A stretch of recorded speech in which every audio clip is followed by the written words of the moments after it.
Comienza tu día con las noticias que importan. Primera Pauta.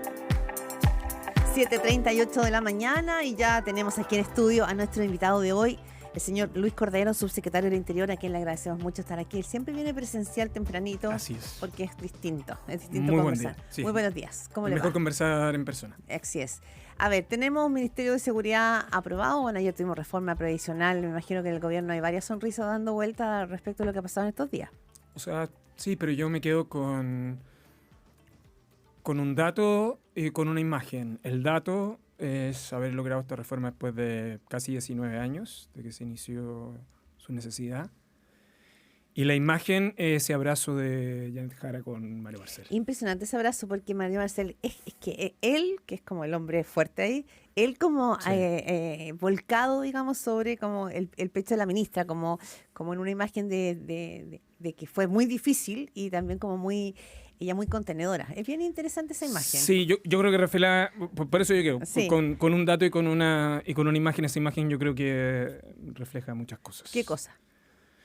Yo creo que refleja el proceso de negociación, refleja el esfuerzo conjunto que hizo la ministra Janet Jara. Refleja también, en mi opinión, esto por cierto es completamente personal, un cierre de un ciclo importante para el ministro Marcel. Él presidió la primera comisión. O sea, creo que sintetiza muchas cosas, sintetiza además un acuerdo que fue clave con Chile Vamos. Yo creo que una buena noticia para el país, no solo por el contenido de la reforma, sino que por el acuerdo que implicó después de tantos años. Bien, seguramente va a haber un despliegue ahí ahora importante respecto de los alcances que tiene este acuerdo y las consecuencias políticas que también va a tener para algunos sectores, tanto desde Chile Vamos hacia la derecha, como también en sectores más de izquierda del mundo oficialista, porque no todo el mundo quedó encantado de la vida con la reforma. Bueno, Están encantados con la vida con el acuerdo. Son los efectos naturales del acuerdo. Sí, es verdad. Subsecretario, junto con esto a la par, y lo quiero ligar así, ayer fue la tercera jornada de formalización de los piratas de Aragua, Sí. ¿ya? Que hasta ahora son privadas. Sí sabemos cuántas personas son imputadas, son 19 en total, han sido 5 hasta ahora. Entonces yo me preguntaba mucho, ¿usted tenía conciencia de la manera en que estaba operando el crimen organizado en Chile a este nivel? A ver. Porque cuando uno escucha detalles se da cuenta que de pronto uno está mucho más en el titular y en la superficie respecto de la profundidad de la intromisión que tienen estas bandas en Chile. Pasa, y en esto voy a dar una experiencia más bien personal, hay un desfase entre que las autoridades toman conocimiento respecto de cuando los asuntos se hacen públicos, en el fondo, ¿no? De hecho, en estos temas en particular, el Estado recibe una información de la cual no se puede revelar sino hasta que los fiscales y la policía lo hacen público.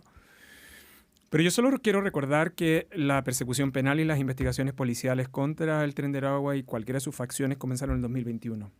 Del 2021 hasta hoy tenemos alrededor de 307 personas detenidas, con un perfilamiento que la policía ya lo tiene muy claro. Y parte de la formalización que se está haciendo por estos días es a un grupo de personas que tanto los fiscales como las policías los tenían identificados respecto de otros delitos. Un número no menor de los que han estado vinculados acá y en otras investigaciones ingresaron a Chile regularmente en el 2019 y obtuvieron visas en Chile. Por lo tanto, de alguna manera, algunos de ellos tenían datos en el país y vivieron como, comillas, ciudadanos normales. Bueno, tenemos el caso del conserje Ñuñoa, claro, por ejemplo. pero además, le quiero decir que, por ejemplo, en el caso de Walter Rodríguez, ¿no?, que es uno de los identificados a propósito del secuestro, él ingresó a Chile en marzo del 2019, obtuvo visa en Chile. Es lo que pasa con la Richanga, es lo que pasa con el denominado Bobby, así hay una serie como de personajes en torno a esto. ¿Y por qué esto es importante? Porque desde que el 2021 comenzaron tanto las policías como el Ministerio Público a investigar y a desbaratar esta organización, que tiene ciertas particularidades desde el punto de vista de su estructura. El Estado de Chile comenzó a obtener información valiosa sobre su forma de operar, sobre los tipos de delitos, sobre sus formas de relacionarse. Y hoy día esta formalización es resultado de mucho tiempo de investigación. Pero aquí tenemos... Y de vínculos de información que la policía y el Ministerio Público ha tenido durante estos años. Claro, pero es cierto que usted hace el punto ahí respecto de que efectivamente en Chile los fiscales vienen siendo la pista antes, pero también es cierto que si nos vamos a la situación del secuestro y asesinato brutal del exteniente Ronald Ojeda, uno tiene varias preguntas por hacerse. Primero, esta Sí. hipótesis de que aquí hay causas políticas. Sí, el móvil político. El móvil político. Y la pregunta sería, entonces, ¿qué es lo que permite o qué es lo que influye para que un gobierno extranjero pueda contratar a una banda peligrosísima de crimen organizado que está en toda la región para que entre a Chile, se saque una persona a su departamento, lo secuestre, lo mate, lo entierre y después se vayan Con una logística, además. con una Una logística? logística de apoyo, sí. Entonces, yo creo que para cualquier ciudadano es como que, por lo pronto, un poquito de temor, y segundo, es un cruce de la frontera muy grave cuando los gobiernos, cuando Sí. empieza a pasar entre gobiernos. Sí, pero además las características de este delito, que pareciera al inicio haber sido un secuestro extorsivo, que no se cumplió como tal porque nunca se pidió rescate, que además el homicidio fue pocas horas después, pero además de eso, la logística que tenía acompañada fue descartando, estoy prácticamente reproduciendo las declaraciones del fiscal Barros, que ha llevado a cabo esta investigación, fue descartando hipótesis hasta poder identificar que este podía haber sido un crimen por encargo y su móvil esencialmente político por las características del teniente Ojeda, porque además él no tenía vínculos con ninguna organización criminal en Chile, porque era una persona que estaba trabajando en el país y porque tenía antecedentes de ser un disidente. ¿Por qué esto es tan importante?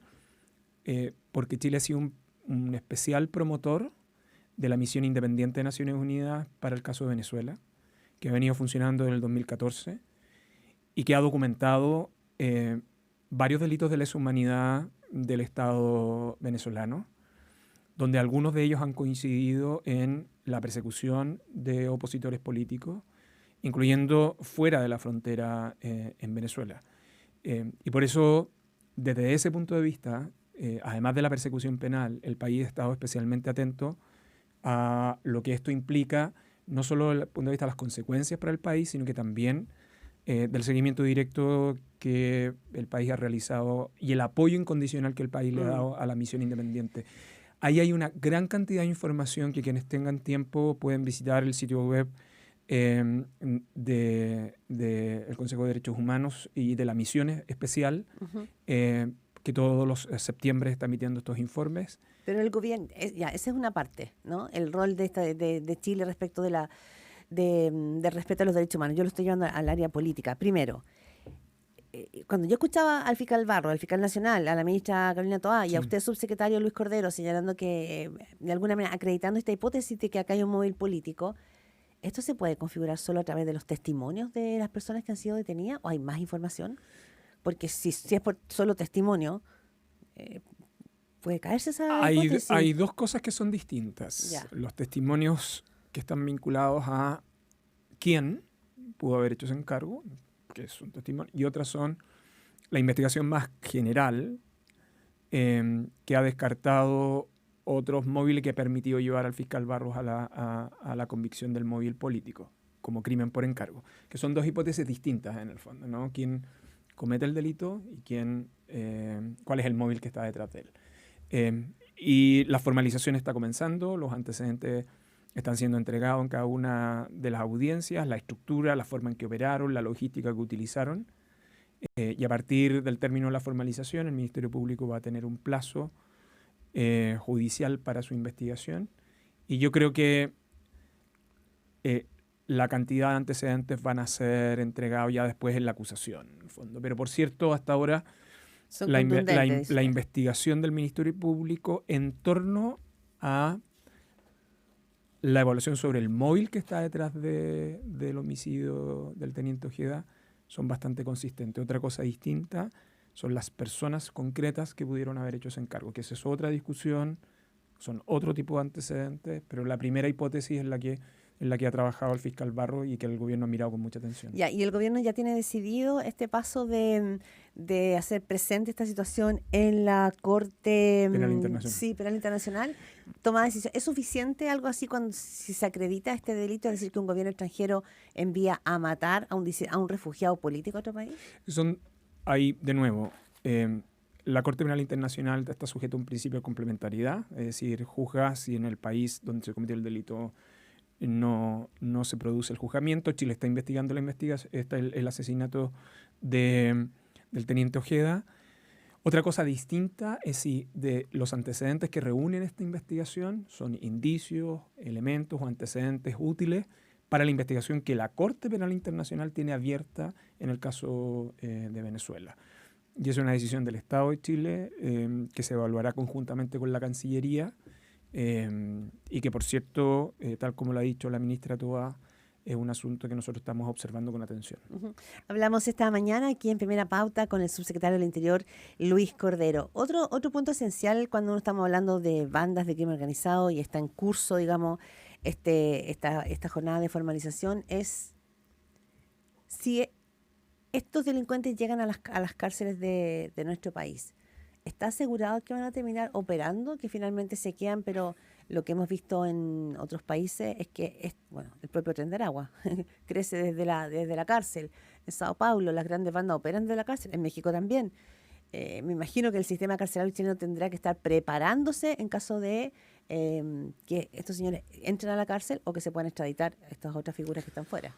A ver, Chile Ese es un temazo. Sí, es un temazo, pero además está en una línea en que el país tuvo que enfrentar el arribo de estas organizaciones criminales para tipos de delitos que el país no tenía registrado y tuvo que actualizar su legislación en muy poco tiempo.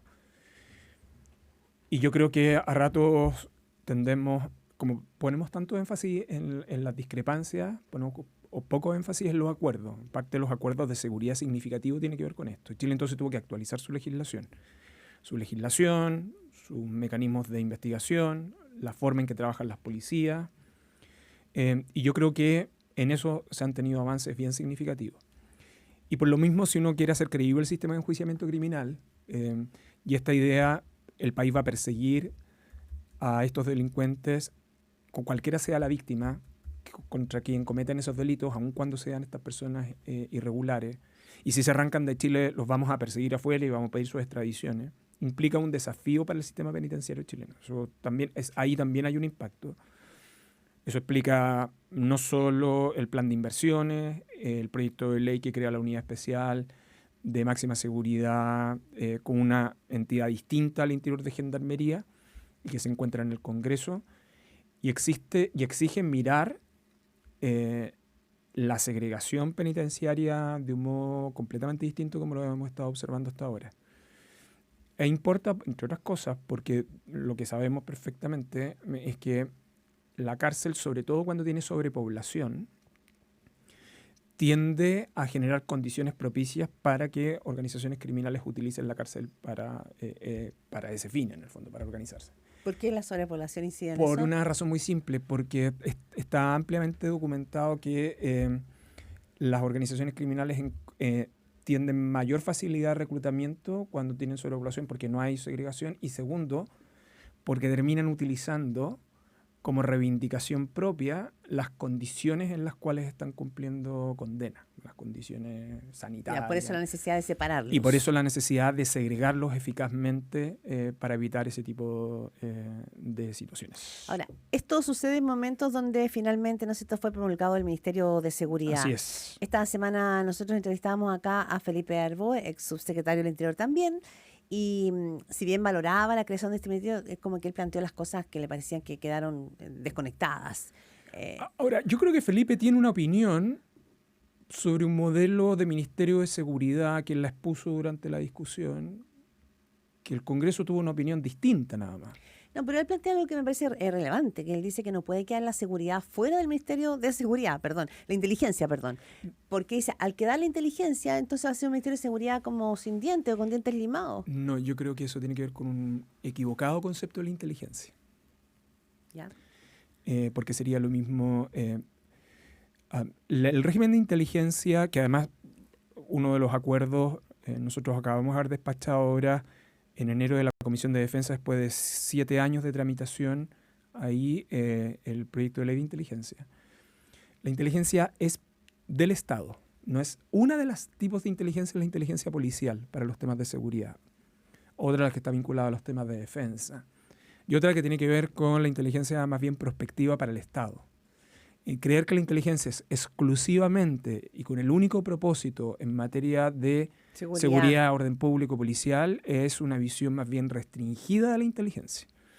Y ese ha sido uno de los debates que se ha tenido en el Congreso en el último tiempo. Claro, pero parte de los argumentos que se tenían para establecer una nueva institucionalidad que pudiera enfrentar la nueva delincuencia tenía que ver con fortalecer la inteligencia, Sí. seguir la pista. Entonces se decía, seguimos la pista del dinero, necesitamos reforzar eso, necesitamos reforzar la inteligencia, que los equipos trabajen coordinadamente, Sí. que es lo que plantea el nuevo Ministerio de Seguridad y que es clave, ¿no? Que PDI, Carabineros, Gendarmería, pero sin inteligencia, ¿cómo funciona? ¿No es como el motor de base? Sí, pero yo creo que en esas explicaciones creo que subyace un cierto, lo quiero decir con mucho respeto, un cierto desconocimiento cómo opera la inteligencia. Porque la inteligencia tiene por propósito recopilar, sistematizar información para análisis prospectivo, pero también para reacciones del Estado. Y la inteligencia está presente tanto en los asuntos policiales, en los asuntos de seguridad, pero también hay inteligencia en materia económica. Por ejemplo, en Chile hay inteligencia muy sofisticada en aduanas. Entonces, lo que quiero decir con esto es que la inteligencia no solo tributa a la seguridad, como no solo tributa a la defensa nacional, tributa al Estado, y por eso tiene una racionalidad que se encuentre la Agencia Nacional de Inteligencia y ahora la Agencia Nacional de Inteligencia Civil como sistema en el futuro Ministerio del Interior reformulado. Otra cosa distinta es cómo se vincula. Si el Ministerio de Seguridad puede requerir información de inteligencia, en la ley quedó establecida de esa manera. Entonces hay que tener cuidado, porque de hecho en el nuevo proyecto de ley de inteligencia lo que hace es que la inteligencia tributa directamente al presidente de la República como sistema. Y creo que comprender ese aspecto de la inteligencia es muy relevante para entender por qué no es exclusivamente seguridad. Y yo creo que ¿Es demasiado poder para que que sea resuelto de un solo ministerio? y por eso hay una amplísima discusión en la literatura, de hecho ha sido parte del debate, si tiene sentido que uno tenga, además, dentro del sistema de inteligencia, un secretario o una especie de zar de la inteligencia por los riesgos que esto implica en el fondo, ¿no? Son 7:55. Voló el tiempo, pero bueno, siempre se dijo que Carolina Toá, su jefa, la ministra del Interior, se iba cuando tuviera listo el Ministerio de Seguridad. Y está listo el Ministerio de Seguridad. Ella misma ha dicho, ¿está preparado para estar sin ella? ¿O quizás le va a tocar reemplazarla?